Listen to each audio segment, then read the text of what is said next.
주요 정치 이슈를 다루는 매일 챙겨봐야 할 뉴스를 시작하겠습니다.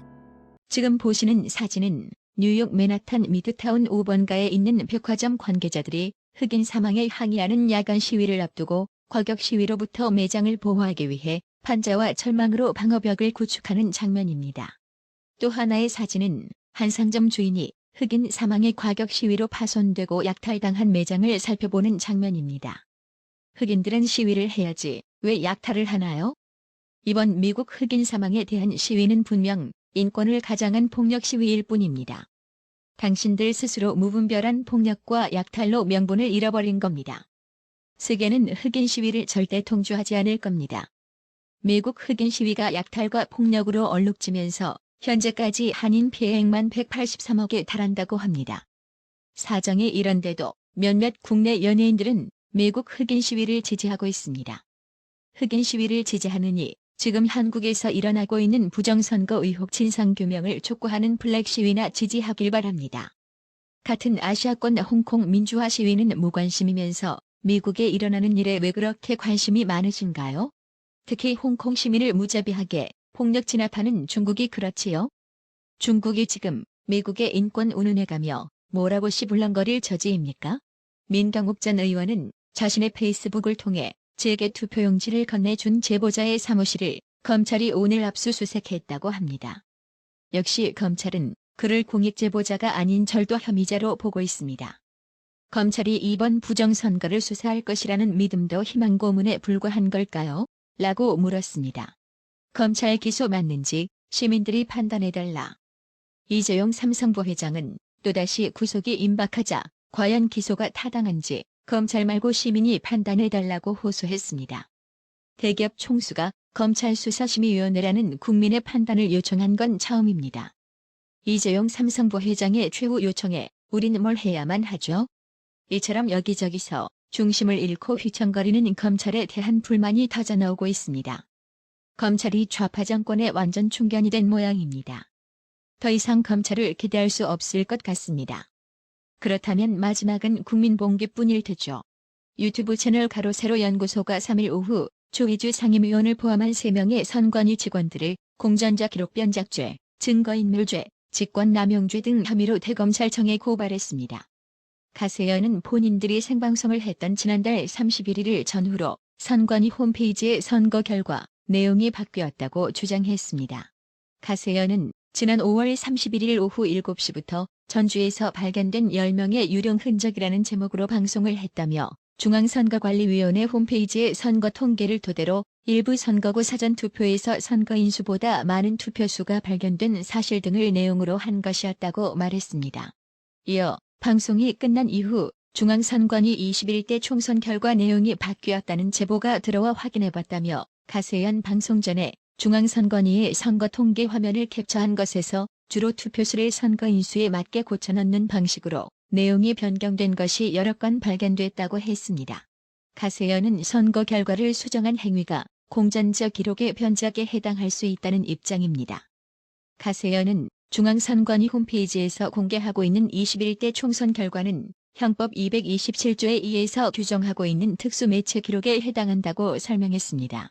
또 이러한 변작 행위를 지시한 사람은 형법상 직권남용죄에 해당하는 것은 물론이라며 대법원에서 선거무효 소송이 진행되고 있는 사실을 고려하면 선거범죄 증거를 인멸, 은닉하려는 행위, 즉 증거인멸죄에도 해당한다고 볼 수 있다고 강조했습니다.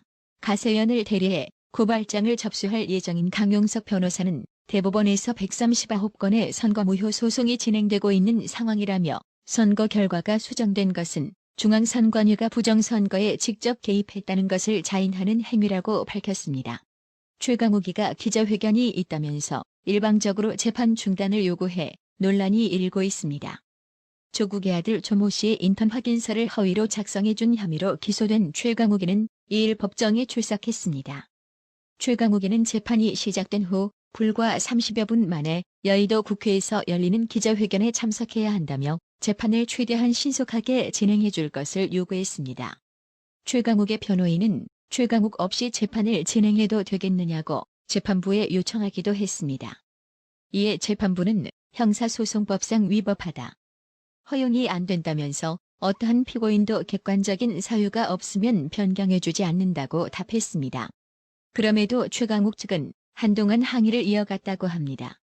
결국 이날 재판은 약 1시간 20분 만에 종료됐습니다.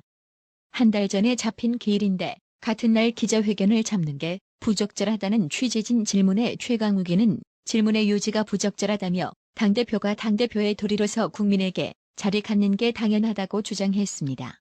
최강욱 행동에 대해 법조계에서는 황당하다는 반응입니다. 한 법조계 인사는 어떤 일반 피고인이 재판을 받다가 볼 일이 있어서 먼저 가겠다고 하면 재판장에게 호통을 들었을 것이라고 했습니다. 한 현직 판사는 이런 피고인은 처음 본다며 최강욱의 태도는 정말 이해할 수 없고 일반 국민은 상상할 수 없는 생각이라고 말했습니다. 다른 현직 검사 역시 한탄스럽다며 법원을 어떻게 보는 것인지 답답한 마음이 든다고 비판했습니다. 온라인 누리꾼들은 기가 차다 기가 차. 어이없네, 황당하다. 아주 물건이구만. 이 인간을 어찌해야 할까? 하늘은 못하고 있을까? 그래도 재판장이 받아들이지 않아 그나마 다행이다. 와. 속 터져.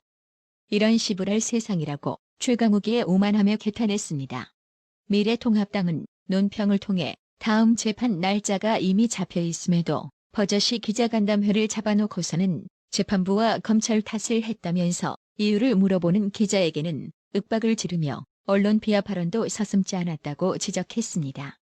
이어 다음 최강욱의 공판은 7월 23일이라고 한다면서 그날은 기자간담회가 없기를 바랄 뿐이다라고 비꼬았습니다. 최강욱의 태도는 재판부를 우습게 본다는 증거입니다. 삼권 분립은 민주주의의 기본인데 이것이 무너졌으니 이 나라는 이미 독재 체제가 된 것이라고 봐도 무방하겠지요. 그런데 누구를 탓하겠어요. 사법부가 정권의 눈치나 살피며 하수인 노릇이나 하고 있으니 스스로 권위를 추락시킨 자업자득인 셈입니다.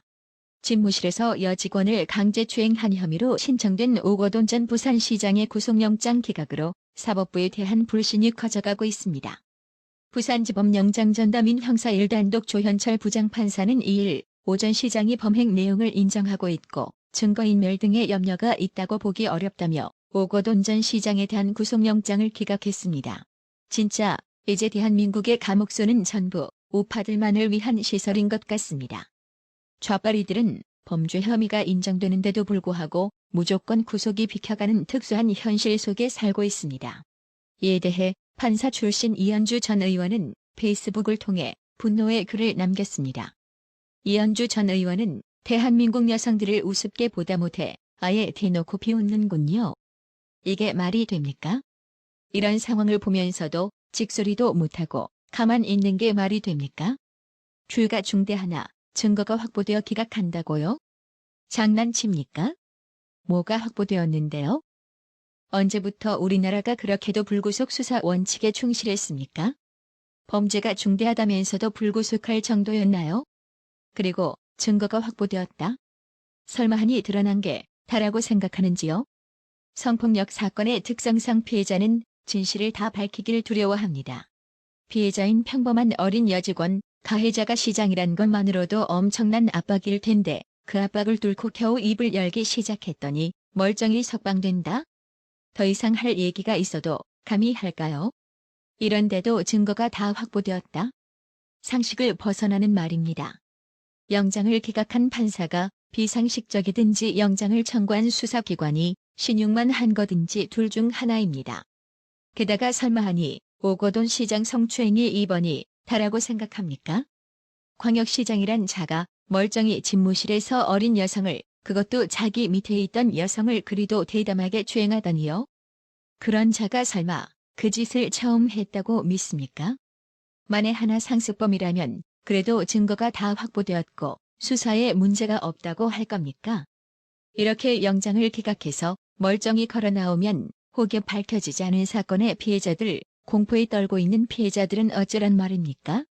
결국 이 점을 보더라도 사건을 축소할 의도가 명확히 드러난 셈입니다. 이 사건의 피해자의 인권은 무참히 짓밟혔습니다.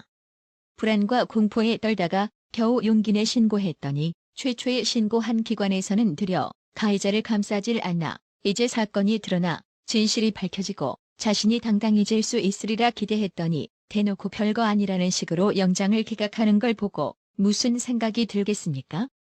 성적 감수성의 잣대조차 지위고하에 따라 다른 모양입니다. 그뿐입니까? 이 사건이 단지 성추행 것만 있습니까? 성추행을 은폐하기 위해 조직적으로 움직였고 선거 전 터질까 청와대가 개입했다는 의혹까지 있습니다. 남자친구인지 배우자인지 누군가가 부산시청에서 항의하고 소란을 일으켰다는 풍문까지 있던데 그랬다면 경찰 정보관을 비롯해서 그걸 은폐하고 덮었던 공직자들도 다 수사 대상이 아닙니까? 그런데 성추행 당사자가 불구속 상태가 되면 누가 제대로 진실을 말하겠습니까? 사건을 덮기 위해 인사를 무리하게 하는 등 직권남용의 정황은요. 이래서는 안 됩니다. 수사기관은 즉각 보완해서 영장 청구를 다시 하십시오. 만일 그리하지 않는다면 국민들은 이번 영장 청구도 짜고 치는 고스톱이 아니었나 당연히 의심할 겁니다. 대충 넘어가려고 신용만 한 거였지요. 그리고 관련 사건뿐만 아니라 오거돈 시장의 재임시 성추행뿐만 아니라 각종 직권남용에 대해서도 사건 은폐에 연루된 사람들도 모조리 조사해서 엄히 처벌해야 합니다. 이번 일을 일벌백계 함으로써 공직사회 기강을 바로잡고 권위적이고 남성 중심적인 문화를 대대적으로 혁신해야 합니다. 절대로 대충 넘어가서는 안 된다는 말로 글을 맺었습니다. 서승영님, 항상 정기적으로 구독료 후원해주신 점 정말 감사합니다. 나라의 TV는 보다 더 양질의 컨텐츠를 생산하기 위해 자발적 구독료를 후원 형식으로 받고 있으니 많은 성원 부탁드립니다. 구독 그리고 알람 설정, 뉴스 영상 내용이 좋았다면 좋아요를 클릭해주세요.